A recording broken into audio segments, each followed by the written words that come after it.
নবীজি বলেন ফাকাদ ইস্তাকমালাল ঈমান, এই চারটি গুণ যদি কেউ দুনিয়ায় অর্জন করে ও যেন ওর ঈমানকে পরিপূর্ণ করে নিল। জোরে বলেন আল্লাহু আকবার।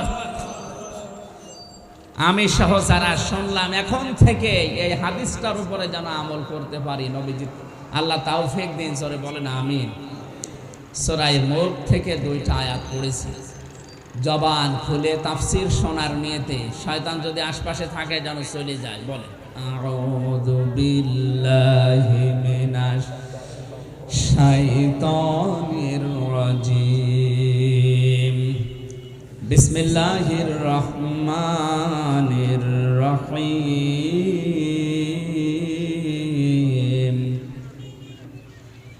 তাবারাকাল্লাযী বিয়াদিহিল মুলক ওয়া হুয়া আলা কুল্লি শাইইন কাদির,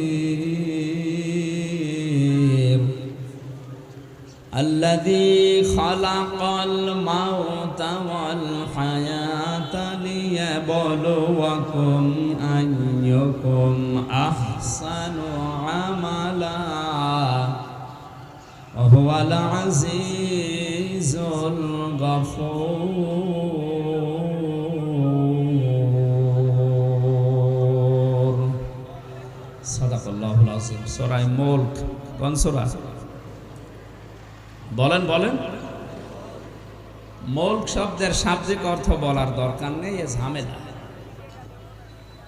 আমরা সূরার অর্থের দিকে যাচ্ছি। তাবারাকা বরকতময়, আল্লাযী ওই সত্তা, বিয়াদিহিল মুলক যার হাতে ক্ষমতা। এই আয়াত পড়লে এই সূরাটার ভেতরে 30টা আয়াত আছে। কয়টা? এশার নামাজের পরে ঘুমানোর আগে কোনো মানুষ যদি প্রতিনিয়ত এই সূরাটা পড়ে, আর এর ভেতরে 30টা পয়েন্ট আছে। এই 30টা পয়েন্ট যদিও দুনিয়ার প্র্যাকটিক্যাল লাইফে সত্যি আমল করতে পারে, মরণের পরে এই সূরা কবরে তাকে শাস্তি থেকে বাঁচিয়ে দেবে। এমনকি কিয়ামতের ময়দানে সূরায়ে মুলক আল্লাহর সামনে দাঁড়িয়ে ঝগড়া পর্যন্ত করবে রব্বুল আলামিন। তোমার এই বান্দা তার প্র্যাকটিক্যাল লাইফে আমাকে আমল করেছিল, আমাকে কাজে পরিণত করেছিল, সুতরাং আমি তোমাকে বলছি তোমার এই বান্দাকে তুমি মাফ করে দাও, নয়তো তোমার কোরআন থেকে আমারে কেটে বাদ দিয়ে দাও। আমার মতো সলিমদ্দি আপনার মতো মানুষের জন্য কোরআন থেকে আল্লাহ আয়াত কেটে বাদ দেবে? বলেন বলেন। শেষ পর্যন্ত আল্লাহ আমাকে আপনাকে যারা এই আয়াতটা এখন থেকে আমল করবেন, শেষ পর্যন্ত নবীজি বলেন আল্লাহ তাদেরকে মাফ করেই দেবে। কি আছে এই সূরার ভেতরে? যেহেতু 30টা আয়াত আমরা 2টা পড়েছি, অন্তত 2টা পর্যন্ত দেখি কি আছে। বরকতশালী, করুণাময় ওই আল্লাহ যার হাতে রাজত্ব, ক্ষমতা। এটা যদি কেউ বিশ্বাস করে সে জীবনেও একথা আর বলতে পারবে না ক্ষমতার উৎস জনগণ। তাকে কথা বলা লাগবে, মুখেও বলা লাগবে, বিশ্বাসও করা লাগবে ক্ষমতার একচ্ছত্র মালিকানা আল্লাহর।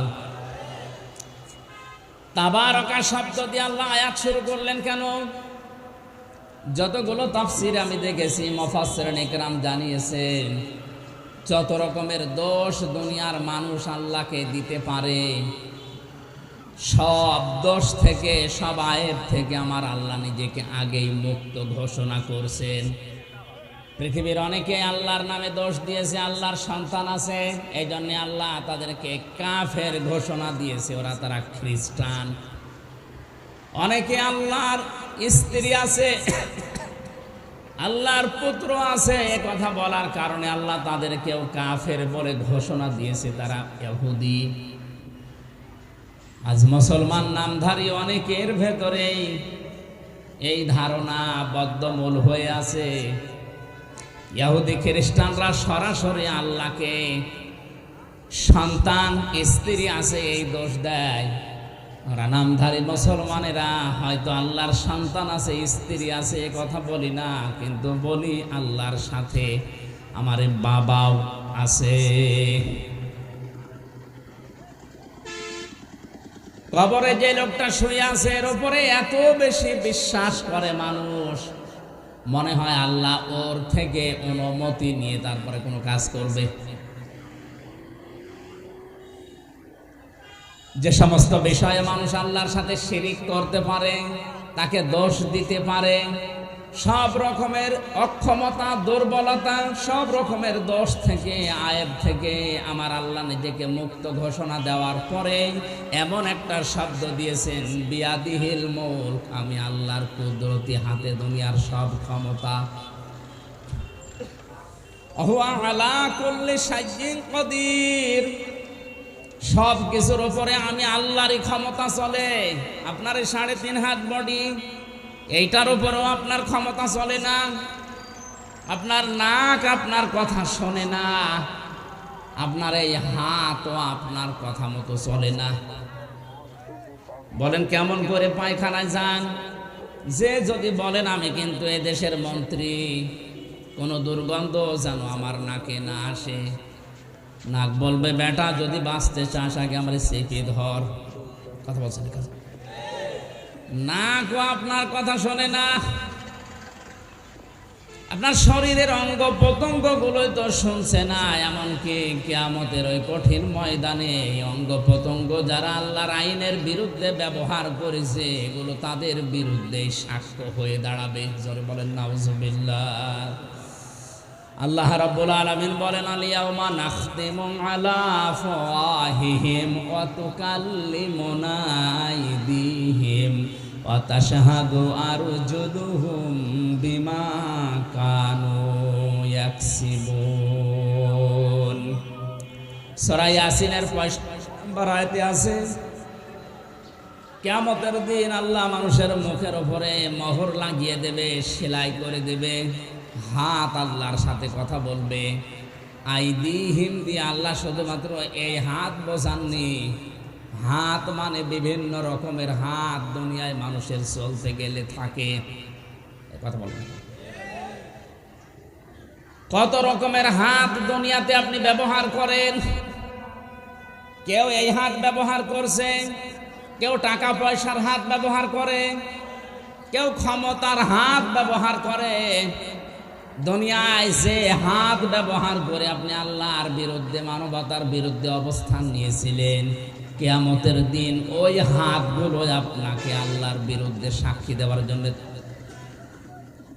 আপনার বিরুদ্ধে আল্লাহর কাছে সাক্ষী দেওয়ার জন্য দাঁড়াবে।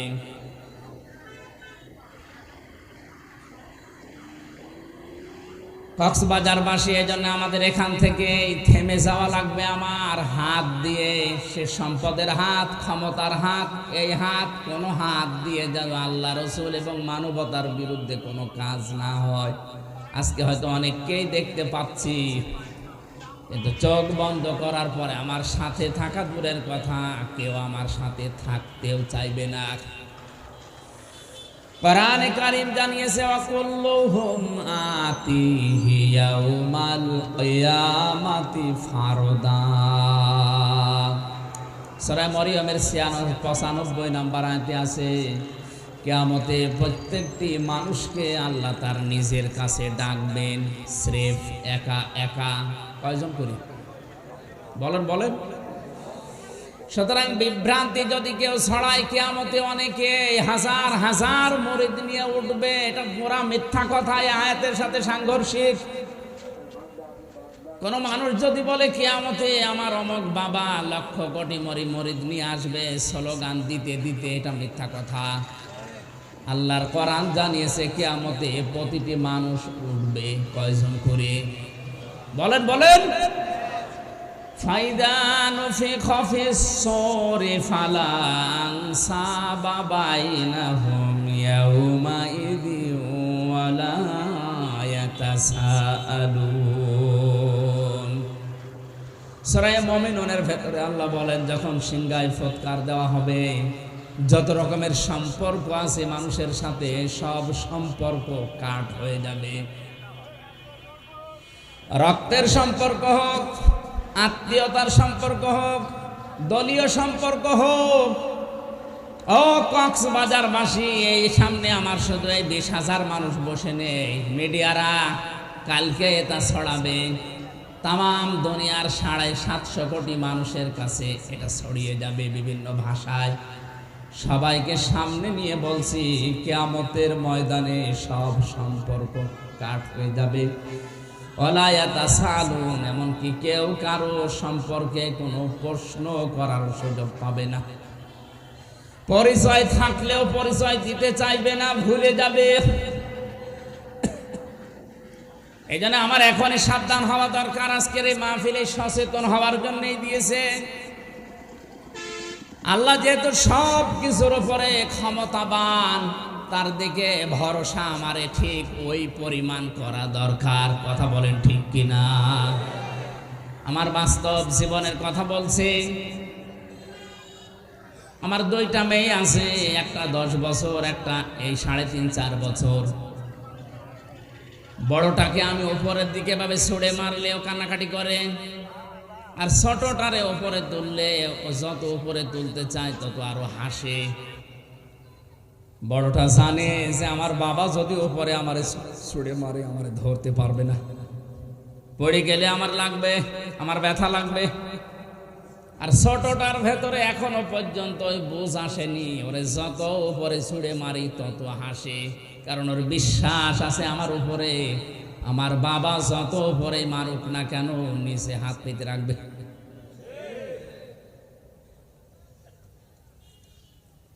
এই যে আলা করলে সাজ্জিন কাদির, সব কিছুর উপরে আল্লাহর ক্ষমতা চলে। আল্লাহর উপরে তাহলে কিভাবে ভরসা করা দরকার।